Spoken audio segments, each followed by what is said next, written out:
Today on Do You Even Chopper, we talk to Mike Mastrangelo, otherwise known as Saucerman63.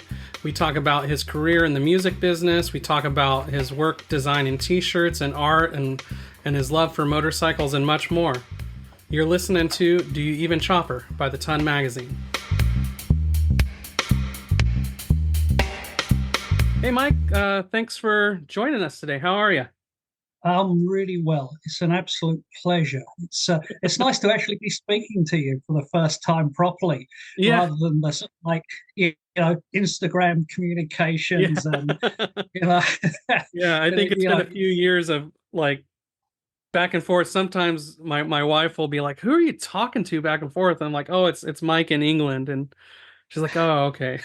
No, So, no, it's yeah, modern technology is fantastic. It has come on leaps and bounds compared to, years ago when I was doing the fan club for the gun club. Literally, I'd have to take a 10-minute walk down to the nearest phone booth, with a handful of sort of like pocket change and just be constantly feeding it into the actual machine, which was hellish just to find out the latest news as to what was going on with the band so I could put it into sort of like the fan club magazines that I did back in the 80s. so you You know, you we, did we you ran the English, or was it all of Europe Club? all everything. It was worldwide. It, Oh it wow. was the world. Yeah, I kind of took a leaf. I took a leaf out of Jeffrey Lee Pierce's book. Um, when I spoke to Chris Stein recently from Blondie about his time with the Gun Club, and Hmm. I asked him how Jeffrey started the Blondie fan club for them, and he basically said Jeffrey just started doing it. He started doing it, and then when we finally made it out to the West Coast, he came up to us and said he was doing the fan club, and we said, well, okay. So I kind of did the same thing, but it was with the help of a guy called Lindsay Hutton here in Scotland who'd been doing the Cramps fan club, Oh, um, which was actually not just him that started it. He started Morrissey from actually Morrissey, the oh yeah, Smiths. Stephen Morrissey. Right? Yeah. Yeah, he actually started the Cramps fan club with Lindsay, Oh wow. but dropped out afterwards. So not many people actually realised this, but that actually was the case. Morrissey was a big fan of like the Cramps, New York New York Dolls, Dolls. Yeah. yeah, Sex Pistols, these types of bands. So I did exactly the same thing. I just took a leaf. I'd heard Fire of Love, and it just blew me away. And it was just like, wow, I gotta work for these guys. And luckily enough, when they actually made it out to England, I went and met them, and they were really pleased about me doing it. It was almost like no one cared about them in LA or America, in Europe.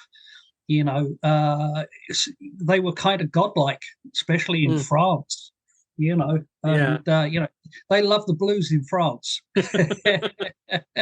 Yeah. How did you get an import of the single or the first record, or how Well, did you first hear them? yeah, I mean, pretty much. Luckily, I was a pen pal with a guy from Long Beach called Long Gone John. Oh, okay. I know we've spoken He was about him here in before. Olympia now.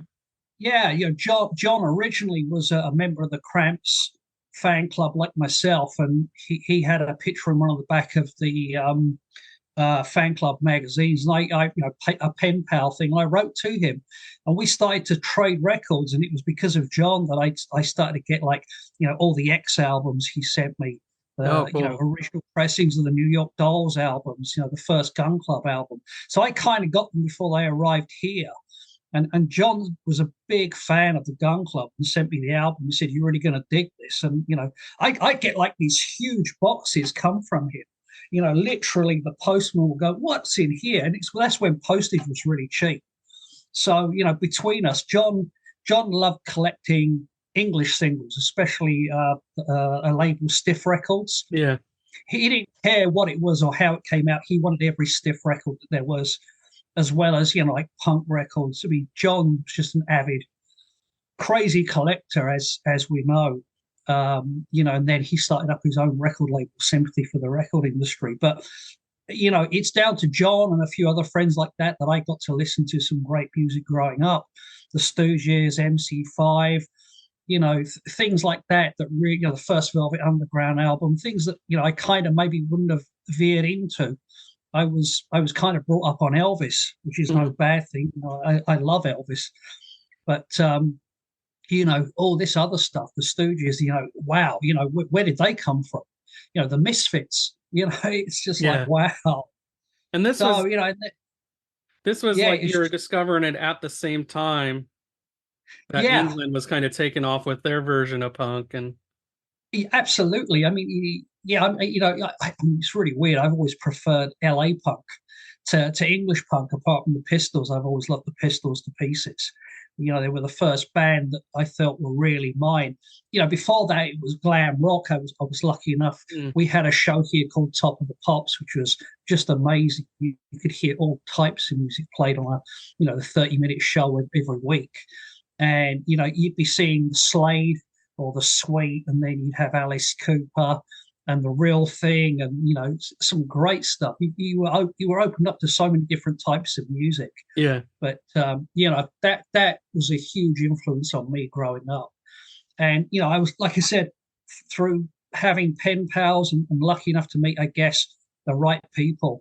I was then introduced to, I mean, the first X album, X Los Angeles, X Wild Gift, those records just blew me away. I yeah, loved X to pieces. yeah. I got a copy of Wild Gift. I don't know. I might have been 11 or 12 for 25 cents. And like it was, I'll say it was in punk condition. I still have that copy. It's pretty it's ratty. After it's after this, really I'll bring it and show you. But Oh yeah, it's really bizarre because it kind of leads on to other things. There was a where I worked in a big secondhand record store here in the UK, and I met this young kid who came in called Dean. He was like a quiffed up rockabilly kid. He was only like 13, 14. We got on really well, and then he kind of disappeared. And then I met him outside of Brian Setzer show. He turns out he'd moved to Los Angeles and started a magazine called Dice. And it was just like wow. And then I'd also got to be speaking to Billy Zoom, and Billy Zoom just jokingly said to me, "Do you know this English kid called Dean?" I said, "Yeah, he kind of lived just down the road from where I'm from." So it was quite funny, like but a circle coming together for yeah, but yeah. I mean, Dean, to be honest, is when I met him after all these years, found out about Dice. That really rekindled my love for motorbikes and choppers and things like that. He was kind enough to send me a few issues of Dice magazine, and I was kind of really blown away at what I was seeing. It was like, wow, look at these bikes. Where can I get one of these bikes from? So it rekindled all that sort of stuff for me. I want to go back just to kind of before we move on to motorcycles more. Just so you ended up you were working at a used record shop. You were doing the Uh-huh. Gun Club fan club, but then you ended up doing more industry work. How did you kind of get into the kind of industry work side of it? I was lucky enough to be poached by a couple of guys that worked at a record label called Sanctuary Records. Um, they were kind of this 360-degree model an industry. The actual name Sanctuary Records it's basically Sanctuary are or were Iron Maiden's management company. So it was Oh, Rod Smallwood and Andy Taylor, and they basically got all this money together from investors, and they formed, they were buying up lots of different pockets of bits of the industry. So yeah. they bought this record label called Castle Music that had acquired all this amazing back catalogue.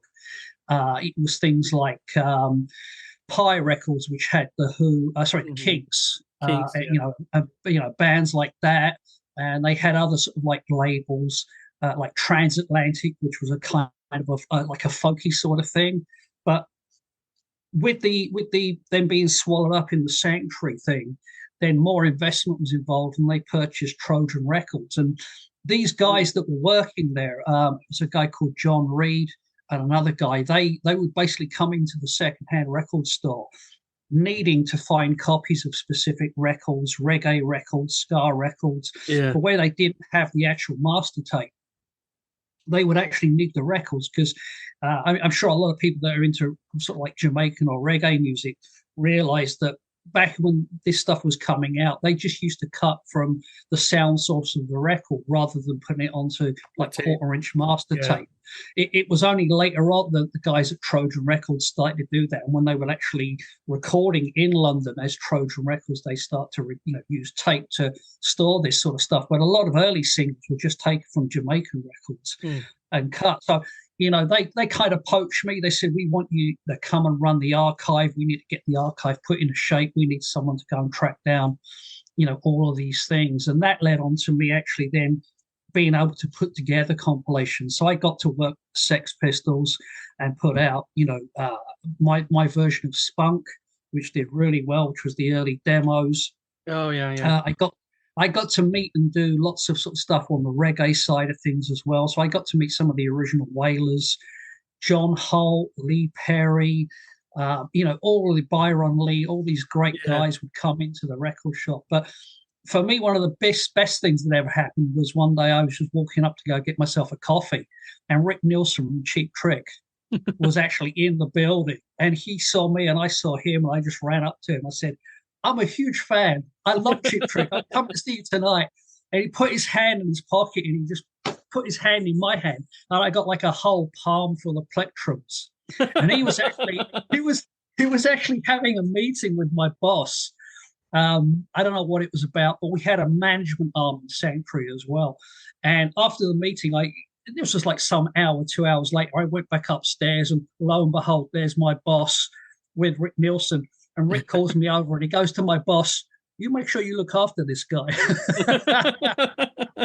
which was really good. But I was lucky as well. My boss, it turned out, was one of the main guys that put out all the Elvis releases for RCA.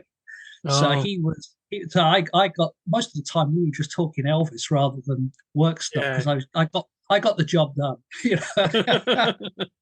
I have a Trojan Records tattoo. That's excellent. That's brilliant. That's great. I mean, Lee Perry was amazing when I met him. He's everything you'd expect him to be. Is he crazy? Isn't he crazy? He came in with his wife Morel, and she was like, 6 Swedish, foot tall. Yeah. And I said to my friend, well, where's Lee Perry? And then all I saw was this boot. And on the boot were mirrors, and this little boot was like edging forward, and then suddenly this little guy out behind Morel, and I got an autograph from him, but I wish I hadn't now because it took him like half an hour to sign it. It was so painstakingly painful. But total legend, total legend. And that also then led on to me doing stuff with Morrissey, Paul Weller. Came in, and a lot of those kind of bands. I'd look after a lot of the Iron Maiden stuff as well. We used to look after some Iron Maiden's guitars and all the artwork. One day I discovered all the original paintings for like Iron Maiden covers, and the band apparently lost them for ages. And I got into the band. I said, look, guys, this stuff was being tucked away in our storage facility. I'm sure you need it back. And they were so grateful. They gave me a copy of the early sort of Roundhouse tape 7-inch EP as a thank you. Oh my gosh, that's really cool. And I was like, wow, you didn't have to. It was my job. But they said, no, you have no idea. We've been looking for this stuff forever. But, the archive was so huge. There was so much stuff there. I find so much stuff. It was incredible. What's been your favorite like project that you've seen from the start to finish and kind of got into the streets? Definitely for me, I worked on two things that I was really super proud of. One was a punk box set with a guy called Clinton Haley called Babylon's Burning. It kind of was it was all these really great demos and styles of music that we'd love, from Television to Johnny Thunders and the Heartbreakers. It was a great 4 CD set, and I got to actually physically project manage that, do some artwork for it as well. which was great. That, and I think the Sex Pistols Spunk. Mm.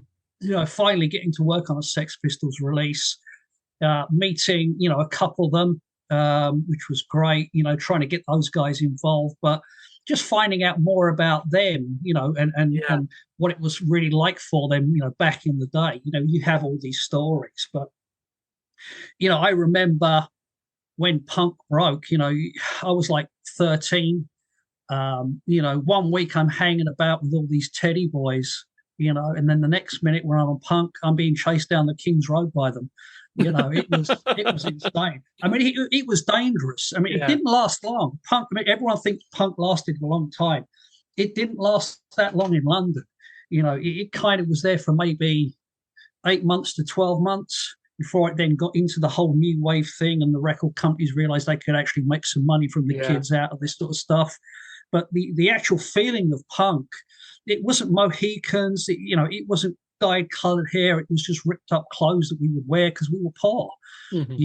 My mother and father didn't have loads of money. I couldn't go down to King's Road and buy something from Sex. I was lucky. I had a friend who worked. I'd go up there with him. He'd buy a T-shirt, wear it for a week, and then give it to me. So I'd end up with with kind of tons of stuff. Like, hang on a minute. Oh, yeah. So stuff like that. So this is stuff Yeah. I've hoarded for years, and you end up, punk meant a lot to me as a kid because it was the sort of first thing that I felt was, something I could relate to. But yeah, that was great. And also working on some Morrissey stuff where, that was really good. We had Morrissey for about 3 albums, and I got to do some tape research and meet him a few times. And So he's that quite an interesting guy. the Sanctuary, would that be We Are the Quarry. We Are the Quarry up to Yeah, like the Last of the Tormentors, and yeah, the one after that one, I forget, it slips my brain. that's it. That's We like did his like rebirth period for yeah, records. absolutely. And it was a really interesting period. I mean, Morrissey is quite an avid record collector for certain things that he really likes. Hmm. And I was sitting in my office one day down in the basement, and the A&R girl comes down. She says, "I've got Morrissey coming down. You okay with that?" I said, "Morrissey's coming down here." So, yeah, he's on his way now. So I'm sitting in my office having a cup of tea with Morrissey. And then he went out and just started plowing through all our vinyl that was there, just pulling out things, remembering his youth and stuff like that, because he was always interested in some of those sort of old labels. I mean, when Morrissey got signed, he wanted his own sort of label to put his stuff on, so he chose an old reggae label called Attack. Yeah. One of the little subsidiaries. It's like if you look at a lot of the stuff that he's done, there's like the original RCA label was used for, Yeah. Yeah. some of the albums, and HMV, stuff like that. In fact, one of the HMV labels that he used, he then used the next pop number. This is how crazy it is. There were a series of 6 Elvis singles that were done, I think, in the UK, and they all came with HMV pop numbers. Oh, I see. Yeah. And I think he used number 7 for his album when it got put out. Yeah. So do you got Sanctuary owned like Attack, Gas, Yeah, Crab, they all owned that stuff? absolutely. They bought Trojan, Kit Kabul from one of my other old bosses, record company bosses, and he sold it for a lot of money to Sanctuary, and Sanctuary made a lot of money as well from it, which was great. They kind of stepped it up. They were able to track down more stuff. One of the other things I used to do was go through the master tapes that we did have, and I'd occasionally find additional material. Yeah. I'm grabbing something. Let me see if I have them still up here. They might be somewhere else now. It's in another room. Oh well. Oh, I was looking at your models while you're doing that. What was it? Oh, I was gonna ask, was that the period when the 3 CD little Trojan box sets were coming out for like Uh, here in America, they were like $19 for 3 CDs. Yeah, I mean, that actually originally was done by the original owner, Oh, the okay. second owners of Trojan, but Sanctuary took that on and did that as well. Yeah, where they repackaged them. Yeah. It was a guy called originally. It was there were four guys that originally owned Trojan, and then it got bought by one of my older bosses after Sanctuary, a guy called Colin Newman, who is better known for being associated with Slade Mm, and Ozzy Osbourne, people like that. But he then sold it on to Sanctuary Records, who then took it and kind of repackaged it all and found more stuff and did new yeah. deals with some of the producers and put even more stuff out and reintroduced it to the youth. So it got another burst of life. Yeah. But Those those box three sets I remember just were like everywhere for a while. and they're fantastic as well. But try finding them now. They've all dried up. Yeah. Yeah, I have them Yeah. on I have the CDs and then I have them on vinyl too. The ones that they did. They didn't do all of the box sets on vinyl. No, They no, did. no. Yeah. Absolutely. But Was it's that pretty an simple. Adam and was that an Adam Ant tattoo I saw on your shoulder? I don't have a no, I just have a Uh, it's a it, an Indian thing. yeah, yeah, yeah. My mom Uh, was born on a reservation. not So not that there's anything wrong with Adam Ant. yeah, no, no. Yeah, it's like a household debate for us with Adam Ant is I really only listen to Adam and the Ants or even the Ants record, the single before Adam and the Ants. Like once he was by himself, I stopped listening. And my wife, she loves the solo. Dirk Yeah, Wears White Socks and King's the Wild Frontier. I mean, they're great records. yeah. I almost did an album with Adam. I met Adam Oh, a few great. times. So he's an interesting guy. Um, yeah, he's quite an interesting guy. But that's a whole different story. Well, let's go back a while. So let's go before you kind of got reintroduced to motorcycles and before you were getting into punk and working in the industry. What was the things that drove you as a kid? What were the interests and how did that kind of start generating interest, your early interest in motorcycles? When I was really young, I had to go out and work to if I wanted pocket money, I had to go out and earn it. So I would do a paper route. Yeah. And the great thing about doing a paper route is you go into a shop, into the shop to collect papers. You would see all these great magazines on the wall, and I'd see like things about Bruce Lee, you know, Bruce Lee posters that you could buy, or Muhammad Ali, or Hell's Angels, or Easy Riders. And I think, what are these things? They just look amazing. And I always remember, my mother used to work late in the evening. She used to sort of like do a cleaning job and she'd finish like about 9 o'clock at night. So my father would come home from work and then after we'd had some dinner, we'd walk up to our local, where my mum worked.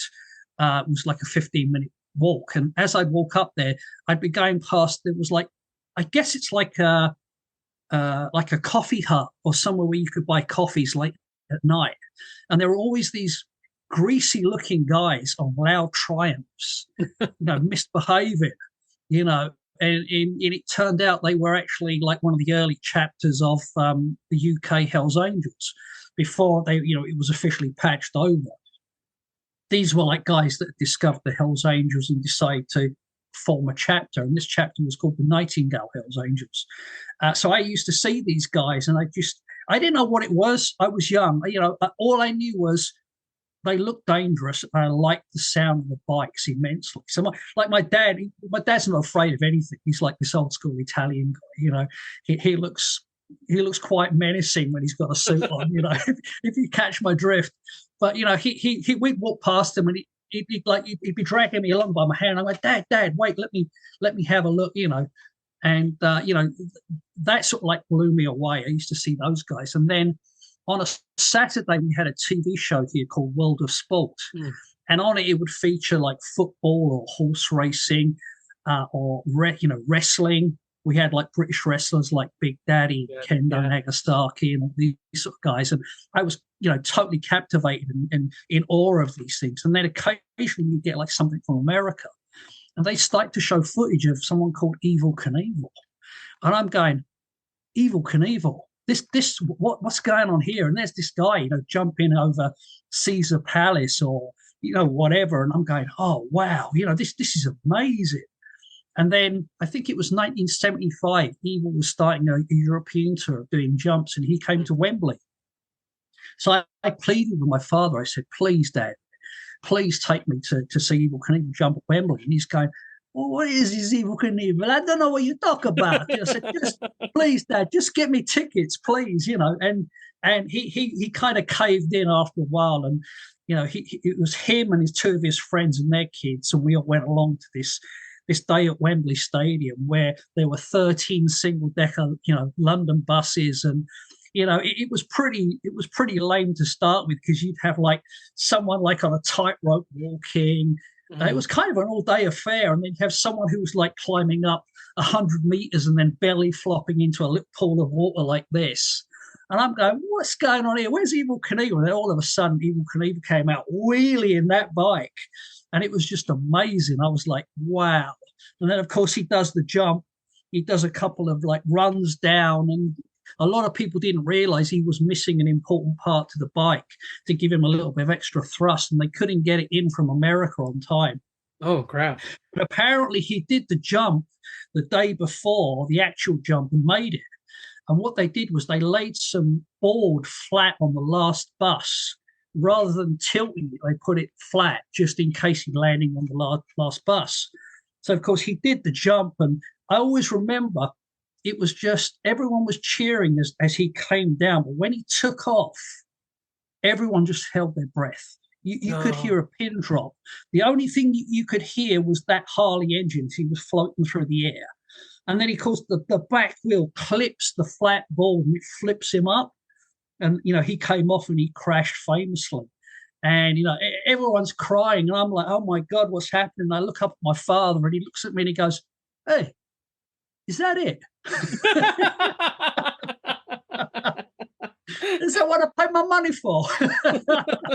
But, that just stuck with me. And the greatest thing that ever happened to me many years later, when I was working in Camden at this other record company, I got to know this guy who apparently was really good friends with the Evil Knievel estate. And was it Bobby Knievel? Robbie, yeah. Robbie, he was good friends with Robbie.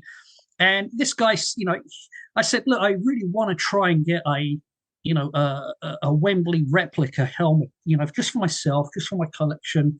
It meant such a lot to me. And he turned around and he said, me and a friend of mine, we've just gone in and bought the original helmet from someone. It came up for sale. And I'm going, no way. He goes, yeah. He said, but what I'll do is I haven't got it yet. It's we've got to get it from this guy. It's going to cost us something like $30,000 or something like that. It was some crazy amount of money. So I said, well, look, come and meet me up in Camden Town. We'll go for some dim sum, and we'll have a chat. And he was redoing the original Wembley poster. So I got one of those from him and a couple of Evil Knievel patches. And he turned up. He was a really lovely guy. And we're sitting there where I said, so show me this helmet. That's this is one of the ones that are, that Snides. Someone's doing really good copies. Yeah. Here you go. So he takes it out, and I'm looking at this helmet. I'm going, wow, the patina is amazing. This thing looks amazing. So can I try it on? He goes, yeah, go on, try it on. Try it. So I tried it on, and I wear it, and it fit like a glove. I'm not kidding. It fit like a glove, and I'm going, I want to buy this. How much is it? This is just amazing. He said, $30,000. That's the original. And I was like, oh. So as you've seen in the pictures that I sent to you, and there were others where I was just like this. I was just in awe of it. It's just little things like that when they happen that just totally blow you away. Yeah. The Ton Magazine and Do You Even Chopper podcast wouldn't be possible without the help of our advertisers and sponsors. We just want to give a quick shout out to She Wolf Motor Co., Black Cat Cycles, Heck Yeah Motor Co., electric squeegee, dead center cycles, 6-volt cycles, Woodinville cut shop, and lowbrow customs. Without their support, the magazine and this podcast wouldn't be possible. Thanks, guys. How did like the fascination turn into writing and kind of being part of like the motorcycle culture in general? Yeah, I mean, I have to be. I'm a creative person. I have to keep busy. I have to either paint or draw or play records or make records. You know, I've been in a few bands. I've been signed to a couple of record companies. You know, record labels had records put out. You know, I love the whole, ethos of actually, making something. Be it when I was a kid buying original Roth model kits that no one here wanted.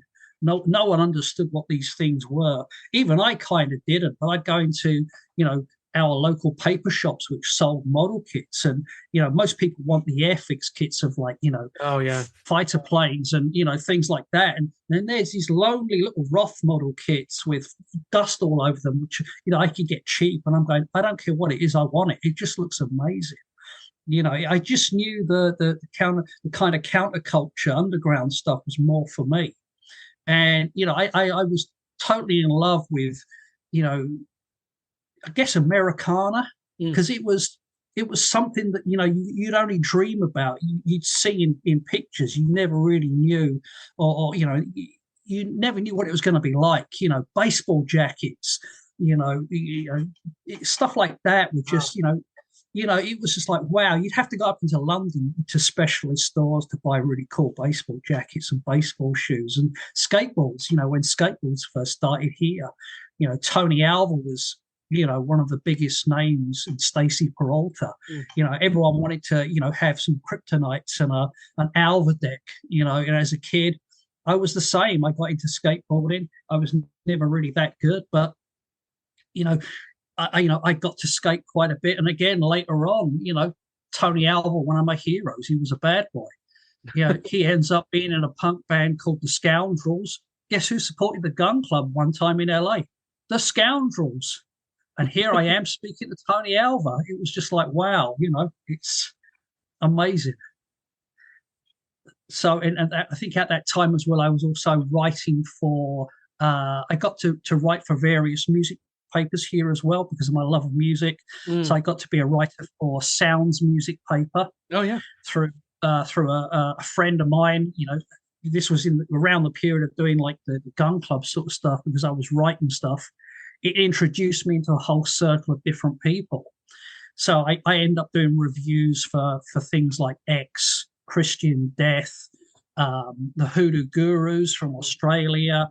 I'd go out and buy albums that I liked or I'd have them sent to me free of charge so I could review them for.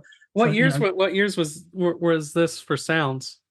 So for Sounds, it would have been roughly 84, 83, 84 to about 88, 89, where I got got bored with it and went on to doing something else. Yeah. Yeah. So like after they kind of got the Oi and UK82 type stuff out of their system. I mean, absolutely. I mean, I'd still buy, that kind of stuff. I still see it. But by then I was kind of, I tried to do the fan club for the Hoodoo Gurus for a while, but they were in Australia. It was too far away. And then I got into a band called Zodiac Mind Warp and the Love Reaction. I was doing some stuff for them. Got to know those guys, and but then there was so much music and so many gigs that you could go to. Then I discovered a band called the Scientists from Australia who were amazing, and they'd already sort of like done a tour with the Gun Club, which was great. So I did that tour with them. There was so much music to choose from and so many gigs that you could go to, and it never cost that much. You could literally, most nights I was doing 2 shows a night. I'd go and see the Scientists play a little small club under the Clarendon in Hammersmith, and then walk across the road to the Hammersmith Palais and go see the Cult, headline there. It was just, you'd see so many bands. I'd go see the Meteors at the Fulham Greyhound, and then we're off to London to see a band called Zig Zig Sputnik, in some club up in Soho. There was just so much you could go to, even saw Christian Death at the Batcave here in Oh Carnaby wow. Street. Yeah, which was really bizarre. It's appropriate place for them to play. Absolutely. I forget most of the, I mean, if I didn't keep my ticket stubs, I think I'd totally forget half of the bands I'd seen. But, Yeah. my creativity, I've been lucky through the years. I've kind of fallen into doing, not just writing for sounds. I wrote for a heavy metal paper called Raw that was a bit like Kerrang. So Hmm. I interviewed bass player from Zodiac Mindwarp, Kid Haggis, Chaos, who then went on to join the Cult and play bass with them, and then he became friends with Rick Rubin, and had a band called the Four Horsemen, who were on Deaf American. Mm. And then Four Horsemen, that leads me on to like my love for American wrestling. So Ric Flair, Oh yeah. Dusty Rhodes, all these sort of people. It's We've thought I about also, doing a wrestling magazine, Susan and I. oh Like wow. independent territory style one. But it's hard to juggle the magazine with a real job as it is to do two. No, I So know what it's like. yeah, so that's I why that I issue we did that piece where it was like wrestling themed or Harley motorcycle themed wrestlers. So um excellent. try to fold some of that in. I just love. I mean, I love working with different individuals, and I've been fortunate enough to be allowed to get involved with various projects that I really love, and I still get blown away that people love my art and the stuff that I do, and that just like totally blows me away because I try and push other artists as well. It's not just about me. Yeah. I formed. Oh, this would have been 10 years ago. I formed like not an art chapter. It's not an MC, but it was like a collection of bike riding artists. We Yeah. called ourselves the Mystical Freaks. I started with a really good friend of mine from Kansas City called Davey Gant. He's a fantastic tattoo artist, but a fantastic painter as well. He's done a lot of stuff through the years, as well as building some great bikes himself. He's just recently built a really nice knucklehead. So he's quite cool. He's a really nice guy as well. So we started this thing called the Mystical Freaks, and we had there was a guy from Japan called Ren who makes amazing jewelry, belts, wallets. He does Mhm. amazing stuff. There were a couple of other bike builders and some tattooists, and it got like it was like there was 50 of us. It was just too much. I couldn't control it. We all had like side patches, and we'd all make stuff for each other. Now I've just had to whittle it down to like the original sort of 13 and Yeah. keep it at that because that way I can actually make it happen. I got these were the original patches that were given out to the original 13, which were done at Iron Thread. Oh, okay, yeah. So it's full And that's what chains. the 1313 is And like the your well, the 1313 actually is the initials of my name, Mike oh Mastrangelo. yeah. 13th letter of the alphabet. Uh, so that's where that comes from. Yeah. So yeah, it was just like it just seemed fitting. It's lucky for some, maybe. I don't know. But the Mystical Freaks kind of ties back into like the rebirth of your love of motorcycles that you mentioned earlier that Dice helped spark. How has that kind of grown? And then also how has it kind of translated into you actually like riding bikes more and The whole, I mean, I'm a family man. I got a like a house and mortgage. So I was never really. It was only sort of like in the last sort of 10 years I've had enough money to mm, be able to actually go out and buy myself a Harley. To be honest, Dean from Dice did help out with the first bike that I bought, but that's a whole different story. I got the bike; it was beautiful, but I ended up going for another bike, which I had built by a guy called Benny from a place called Benny Bone Shakers, who now does something totally different. He built me a really cool Sportster. I wanted something that wasn't too difficult to start up and ride, Yeah. But for the London streets, because it's so much stop start stop start. Here I guess it's a bit like New York, where older Harleys tend to, even newer Harleys tend to heat up pretty quick because they're Oh air yeah. cooled. So I went for something that was going to be really nippy, get me in and out of things. So I got a really nice Sportster built.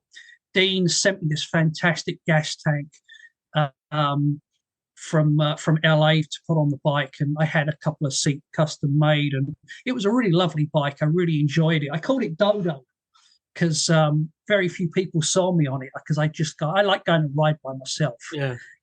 I'm not a I occasionally do longer rides with friends. I got a buddy here called Bon Zorro. We took a ride out to it wasn't the trip out, it was the hookup in Wales. So we did a big sort of like 5 hour ride down there. He went on his Panhead, I went on the Sportster. We had a great time, so that was really good. Funny enough, Carrie from Choppers had come over for that as well. He was stalling up. But about 10 years ago, Dean kind of got that whole thing rolling for me by sending me some dice magazines. And from that, I started to put myself out there and saying that I can do art. Does anyone out there want me to do some art for them? And I ended up doing a couple of things for Zach from Heavy. I liked what he was into. The whole Charles Manson thing Yeah. had always fascinated me as a kid. So I did a Charles Manson Heavy thing. And I said, look, Zach, see what you think. And he loved it. He wrote that. And then I was picking up this thing called Show Class magazine. And I thought, wow, this thing looks really good as well. It kind of was, bikes that your average kid in the street would ride down the road on, nothing fancy, nothing showy. And I kind of like that whole ethic. And I just thought to myself, you know what? It'd be great if I actually could do like something for the magazine. So I suggested, what this magazine's missing? I said to Tim, the guy at the time who was running it, and I said, it's missing a Dave Mann style painting in the center. And he goes, well, why don't you do it? So that's how I started to do it. And I was like most people fascinated with the old guys. So I was fascinated with Dougie Pooh, and all those old cats, from the El Fosquest era. MC, stuff like that. I loved that whole Tom Fugel, that whole thing. And from that, I kind of got to respectfully ask these guys if I could paint them.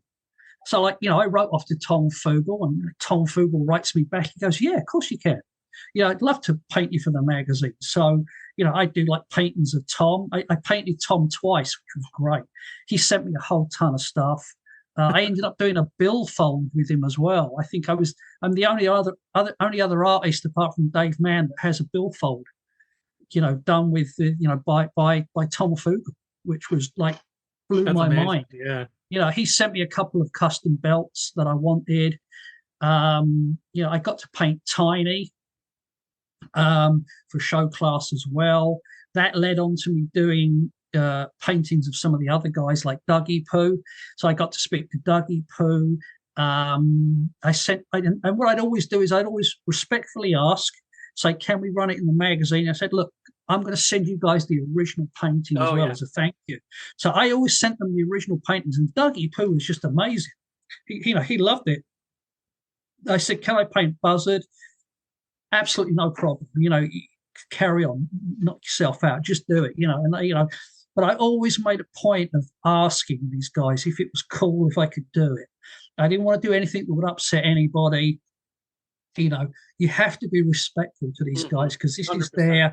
It's their thing. It means a lot to them, So, that way I gained their respect, I gained their trust, and, I got to paint some great guys. And, I kind of miss the painting side of things. I don't do as much as that. And, getting to do it for yourself and Choppers magazine recently has been great. But on top of that, it led to me doing loads and loads of t-shirt designs. I think I've done maybe 200 plus t-shirt designs. Oh wow! It's blown my mind. I'm a regular for those wonderful Death Traps MC guys. They love me. So I'm doing stuff for those guys all the time. I've just done a new shirt for them. Um, they are so cool. When I first met them on the first Born Free I came out, they were kind of disappointed that I didn't hang with them as much as I could, because I was only there for a few days. But they're great. They're constantly getting me to do stuff for them, and on top of that, they actually send me some great stuff. They just sent me a new sissy bar for my shovel head. I'll show Oh, you. right on. Oh, that's amazing. That's Check that great. out. That's amazing. So that was a great trade. Yeah. So you met them originally because of Basket Case? Yeah, I actually met those through. I think it was through Or show doing class? stuff for I show mean, show class. class, I Yeah, mean, sorry. yeah. So I meant it show was the class. show class thing. I think so. And then Basket Case came out, and they sent me a couple of copies of that. And then obviously when show class folded because of whatever happened there, that's kind of stuff I wasn't involved in. I kind of, it's sad the way it all ended up. I Yeah. kind of know the story as to what went on. It's a shame, but what can you do? It's one of those things. I can't comment on any of that because I wasn't really involved in it. For me, the gutter was, there went a great magazine that I really enjoyed Yeah. doing stuff for. But then out of the blue, I get an email from Carrie at Choppers Magazine saying, I'm about to relaunch, Choppers Magazine. Love you to do some stuff for me. And I said, Carrie, I'd love to, absolutely. And, ever since then, we've struck up a really good sort of like friendship. Hmm. He puts up with me, I'm always welcome at his place, and it's great. So every year I get to travel out and spend some time with him and his friends and his lovely wife at Casa Chopper, Chopper Magazine, and go to Born Free and hang, and hopefully we're going to be doing more of that sort of thing, and maybe do a couple of bike rides, stuff like that in the future. That's the plan. But I'm kind of a regular writer for them now, doing all the sort of like artist interviews. So I'll recommend some people that I think we should maybe interview for art features, and Yeah. Carrie just goes off you go, get stuck in, and on top of that, I then do like t-shirt designs for him. The coloring books. Yeah, and that in turn has led to me doing some great stuff for you. I love doing stuff for Oh, the thanks. Ton magazine as well. It's I'll do stuff for anybody. I don't mind. And as long as they're cool, and they're down and not too precious and not too in your face. I've been lucky. I think there's only been one person I've ever had to sort of turn around and say, this is a bit too crazy. I'm going to pass on doing this for you. Yeah, Sort of that's too thing. bad. Yeah, I mean, but it's good that it's only one person, but it's too bad that there was a person. yeah, these things happen. What do you Yeah. do? So how do you kind of, well, I'm thinking of how to say this. How do you manage your time? Because from the outside observer, it looks like you're just pumping out a lot of shirts, doing articles. Like, how are you I'm able to I'm kind of? I'm kind of fast. I work pretty fast, and I think the added advantage is I'm doing something that I really love. Mm. I mean, this isn't my full time gig. I have a full time gig, which pays the bills. Doing this doesn't, most of the time, this, you get like 1 or 2 months where you're inundated for 3 or 4 different designs. Then you maybe get 2 or 3 months, especially through the winter months, where you get nothing. Yeah. But in that time I'm then working on stuff for myself that I want to do. So I've done 3 coloring books for Carrie. Came up with the ideas. Carrie said, yeah, lovely, I like the ideas, let's do stuff for kids. He said, Mhm. yeah, absolutely, it makes nothing but sense. So I'll doodle stuff, send it off to him. Same with some of the other guys that I do stuff for. I'll just doodle stuff. I'm into trading stuff as well. So I like trading for parts.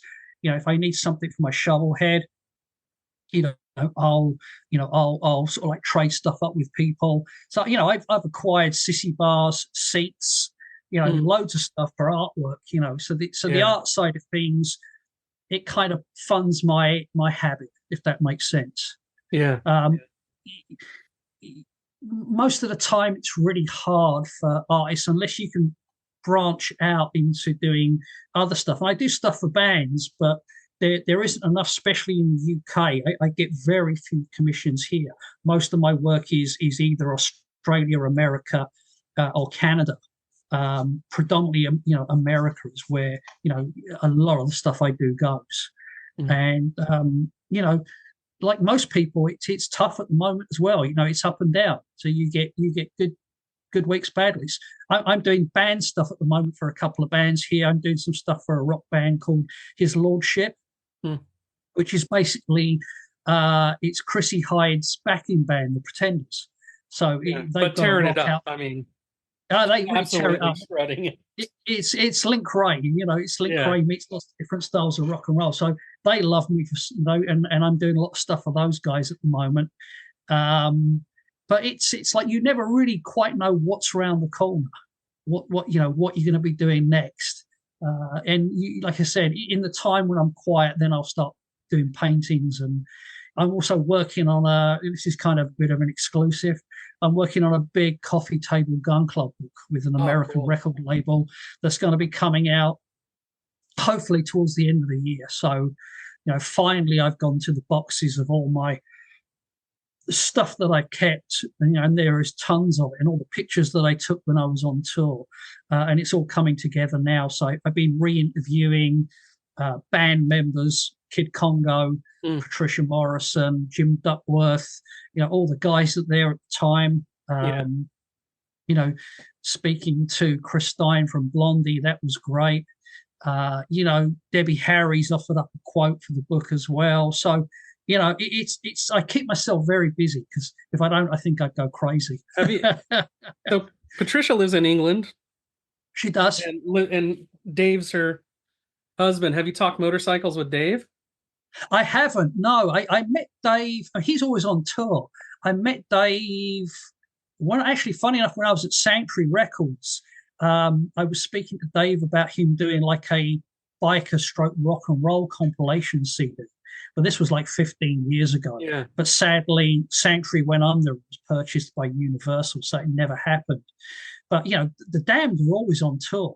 Yeah. Oh It's gosh. Yeah. it's impossible to track those guys down. I occasionally see Captain Sensible because he's kind of local to where I am here. But the funniest thing happened about 3 years ago. I was at Victoria Station coming home from work from Camden Town, going up the escalator, a very long, and coming down the escalator was Captain Sensible. And I shouted out, "Hey, Captain." Say what? He used to come into to the second-hand record shop and visit a gentleman called Ray who used to work there. And Ray used to be an original Nightingale Hell's Angel. Oh, So how they're weird the is ones who that? jumped Johnny Moped, right? Yeah. Johnny Moped used to work at my local supermarket down the road, and no one recognized him except for me. So That just blows my mind. he'd be putting out all the fruit and veg, and I'd go up to him and say, "Johnny, how you doing?" He goes, "You know who I am?" So I know you are, Johnny. That just And blows my he used to mind. bring a smile to his face. So what do you think is like your like kind of overriding goal now that you've kind of started to get all these commissions in art? What would you like to what's your like vision of what would be the pinnacle of being able to do this work continuing? What would be the pinnacle? I don't know, just to keep doing stuff. I love doing stuff for different people, and I think the higher it goes up, if I can, get to do, I don't know, I'd love to do a design for Born Free. Or I'd love to do, something for, some famous clubs. I've just done some stuff for, for certain clubs. But I like that kind of thing. Mm. For me, it's trying to reach back in the history and produce, stuff that I really dig from the past. I've never ever made it a secret. Dave Mann is one of my biggest heroes. Yeah. He's my inspiration as a kid. I'd pick up Easy Riders magazine. I knew I liked the book. The girls in the book. I liked the bikes in the book, but his art just used to blow me away. So I guess I'm trying to be, I guess the new Dave Mann, if there could ever be such a thing. But with my kind of style to it, I kind of occasionally think I get there. I get that little bit of style. So just to produce the work that blows people away, that gives me more satisfaction. Seeing kids wearing my designs with big smiles on their face, that really blows my mind. At the last Born Free, Carrie gave me a whole box of my comics, just to, coloring books, just to sell to the kids. And these kids were just like being bowled over by, getting these coloring books and being able to, like, my dad rides a bike, I can color now, stuff like that. Really, it makes me happy to see that I'm encouraging kids and kind of educating kids into the different styles of old bikes that are out there. I think the first coloring book featured, like your knucklehead, your panhead, your shovelhead, all that sort of stuff. But these bikes, when they're in your blood, you can't get out. I mean, I went for a first ride this year because the weather's been crazy here. But I rolled out my shovelhead and just went for a great ride this weekend. And you just forget everything, and you're just purring as you're hurtling down the road. I'm lucky. I'm quite close to sort of like the countryside here, so within 10 minutes, I'm kind of just zipping through lanes in the countryside. Oh, that's great. All I can hear is the shovelhead engine purr. And I'm just loving every minute of it. And I come back fully refreshed. Yeah. And I guess at the end of the day, just enjoying that. Those bikes and the rides and. Gives you a little bit of what it must have been like for the guys who originally started doing this back in the 50s and 40s and 50s and 60s. It's it makes you wish you were back there sometimes just to experience it. Yeah. Hey, well, I really appreciate you coming on the podcast. We've hit an hour. I'm gonna keep the podcast short, but I know we could talk a lot longer. And Mike, as always, thanks for everything. Absolute pleasure. And, I really do appreciate it. I appreciate that people really dig what I do. And I love doing stuff for people all the time. It's just great. And the more I can get it out there, the happier I am, just to see people appreciate it. And also other artists are, if I can help push other artists, I always do that. There's quite a few guys out there that are likewise doing the same. Which I really like as well, which is great. But hey, it's great talking to you, my friend. Yeah, it's great, and I'm looking forward to hopefully seeing you face to face one of these days. Oh yeah, me too. Do You Even Chopper podcast is available on Apple, Spotify, and other podcasting locations. You could also find us at thetunmag.com/podcast. If you'd like to subscribe and support the podcast, feel free to do so. It's not a hard sell, but every little dollar helps. We appreciate it greatly. The magazine itself is a quarterly print magazine published out of the Pacific Northwest, and you can find copies for sale and subscriptions at thetunmag.com/shop. We're on Instagram at the Tunmag, as well as Facebook, and you can find us on YouTube at the Tun Magazine. Thanks for your support, and thanks for listening.